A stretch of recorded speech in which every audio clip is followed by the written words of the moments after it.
Hi learning with Preeti channel को स्वागत। आज आम किसी क्वेश्चन साइंस क्वेश्चन डिस्कशन करवा। फर्स्ट क्वेश्चन होची coal should be used judiciously because it causes air pollution acid rain global warming all of the above. Immediately pen and paper solve रखी answer immediately लिखा। यहाँ बहुत important जिनस जे कि जेकोसी YouTube देख निजे practice कर सब बेले पेन एंड पेपर रखी सॉल्व करने चेष्टा कर।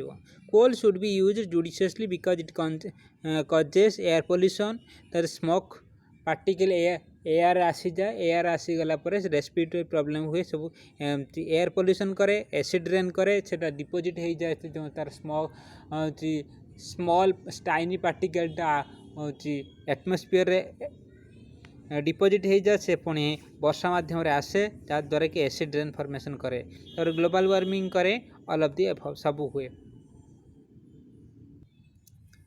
Which instrument use for the measuring the altitude direction velocity of clouds. देख ये जो इंस्ट्रूमेंट मेजरिंग करिवार इंस्ट्रूमेंट यहाँ हूँ परीक्षार पड़े से जो जेकोसी कॉम्पिटिटिव एग्जाम बहीर जेकोसी गोटे पार्ट फिजिक्स पोर्सन ले फिजिक्स पोर्सन ले सी फिजिक्स पोर्सन रु जो इंस्ट्रूमेंट मेजरिंग इंस्ट्रूमेंट को मन रखिबार को चेष्टा कर घुसी को चेष्टा कर जोटा कि एव्री एग्जाम रे चेष्टा गोटे ना गोटे क्वेश्चन आसे जदि किसी एग्जाम रे आसुना किंतु एटा कंजिक्यूटिव एग्जाम रे आसीबार चांसेस बहुत अच्छे। तापरे which instrument use for the measuring the altitude direction and velocity of cloud रही नेफोस्कोप हूँ तार आंसर हूँ अल्टीट्यूड डायरेक्शन और वेलोसिटी ऑफ क्लाउड को नेफोस्कोप तार answer.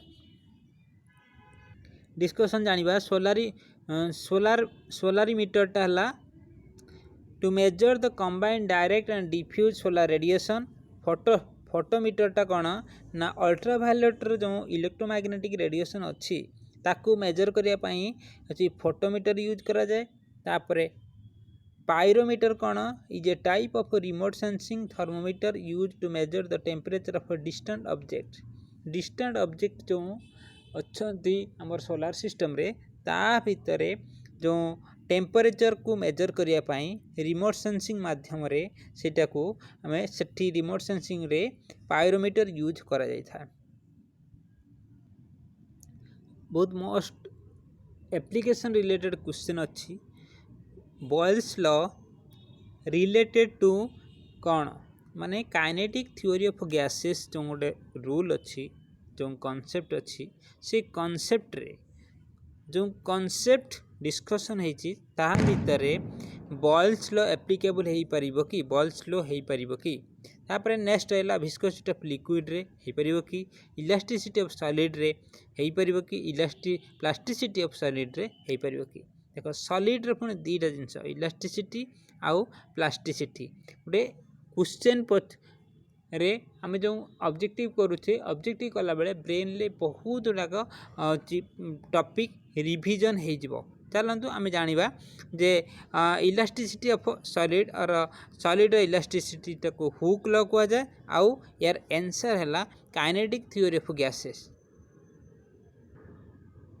Insulin is secreted from which gland और ऑर्गन ऑफ ह्यूमन बॉडी। यहाँ हूँ बहुत इजी क्वेश्चन बहुत थर भी आसे जे वेरियस आमर ग्लैंड रे जो हार्मोन सिक्रेशन करा जाए सेटा को मन रखा निहाती दरकार।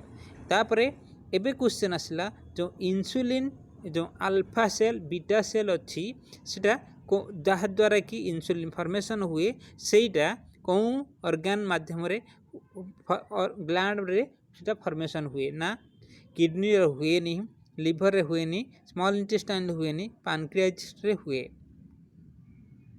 क्वेश्चन ऊपर डिस्कशन करिबा electromagnetic wave and sound waves है। Electromagnetic waves and sound waves are respectively option A देछि longitudinal and transverse longitudinal and longitudinal transverse and longitudinal transverse and transfer.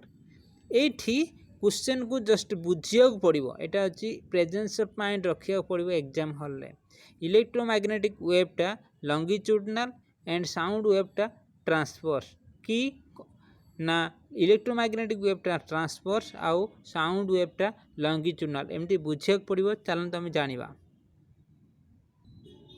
जदि आम डिस्कसन करवा ट्रांसवर्स वेव कौन longitudinal wave कौन particle of the medium oscillates up and down from its mean position है transverse wave और longitudinal wave है particle of the medium moves in parallel to the direction of propagation of the disturbances disturbance जो होची तार exact direction ले parallelly movement करिया को आमे लंगिट्यूडनल वेव कहती।